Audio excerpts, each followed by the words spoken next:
Hi, I'm Pablo Ettinger. I was lucky enough to be invited to help start a coffee bar 18 years ago. That grew to be Caffè Nero. And ever since that first day, I've been responsible for music at Caffè Nero. And I'm talking to PRS today about the importance of music to the Caffè Nero brand. From the age of about 6 years old, I studied classical music. So that clearly had a big influence. And I studied classical till I was about 18. And then one of my uncles played jazz piano, and I remember being mesmerised by jazz.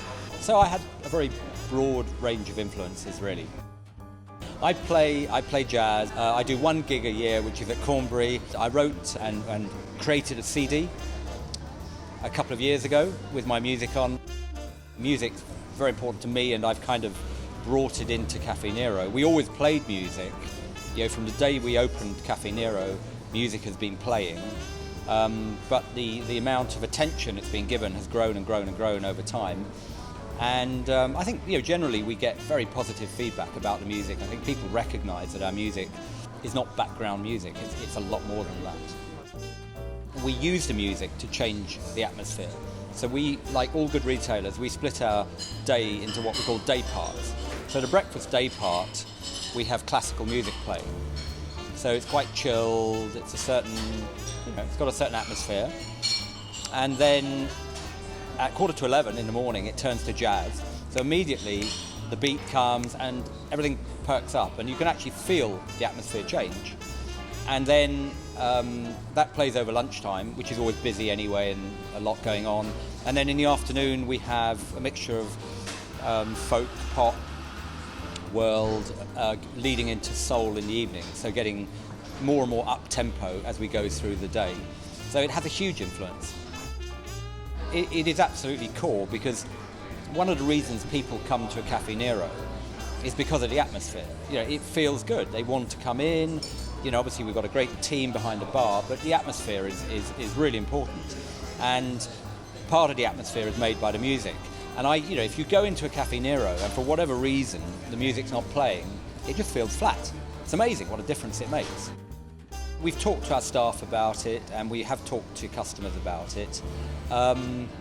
It's certainly, what we know is that we have a very large percentage of our customers are loyal, and they come back every day or twice a week. And the music has to be part of that. Otherwise they wouldn't come back if they didn't like it. Can you measure it? Not directly, but anyone who works in Caffè Nero and is part of the brand would say it has a very positive influence on building a loyal audience. Yeah. Well, we work with an outside company called Image Sound. They manage the playlist. I mean, they have a library of, I think, 4 million tracks. And every month, I work very closely with one of their music managers, and between Rob and myself, we choose the music. Obviously, for our unsigned artists and our artists of the month, he relies on me to feed artists through to him. And they manage the database, and then every month we send out about 30 tracks to every Caffè Nero, which is a lot. 650 Caffè Neros play music, and we delete about 30 tracks, and they manage that process, which is a big sort of distribution exercise. I do get feedback. At one time we played some opera, and the staff found that trying, I would say. We had a few complaints from the staff, and as a result we did actually take out the opera. So they do have an influence, because they're listening to it every day, and if something isn't quite right, they will tell me. And they also told me that they wanted it to go more upbeat in the evening when they were clearing up.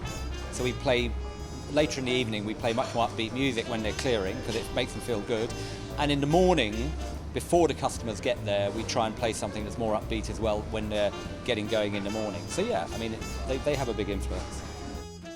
I go out and meet lots of unsigned musicians, and every month I try and find one musician songwriter who's really special, and they might have just released an EP, or we find a large number of tracks that we want to play, and then they will be our featured artist, and we will play them for 50 minutes every day in every Caffè Nero, which means they get heard by about 20,000 people a day. And we put them onto the website, and we tell a story about them on the website, and they go onto our Wi-Fi login page, which is really important because that gets seen by about 1.5 million people a week.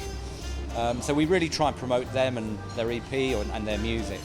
And then they hopefully then play live in Caffè Nero and become part of what we call the Caffè Nero music family. We are really trying to support them and help them build their career. And we've had some successes with people like Jack Savoretti, and yeah, we're very proud of those, but there are many more out there who we want to try and help. That was a joint effort with the Songwriting Academy and Martin Sutton, and we got together over a few drinks one day and said, isn't it crazy that there isn't a competition for all these amazing songwriters out there, unsigned songwriters? And we just dreamt it up over a few beers, and it kind of took on a life of its own. Yamaha came in and supported it, PRS supported it, and we ended up with nearly 1,000 entries from all over the country.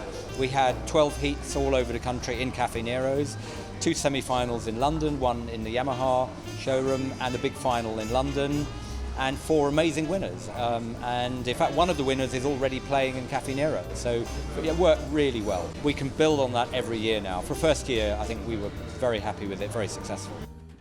I suppose the simple answer is to take it seriously. Don't just let someone do music who doesn't understand the brand.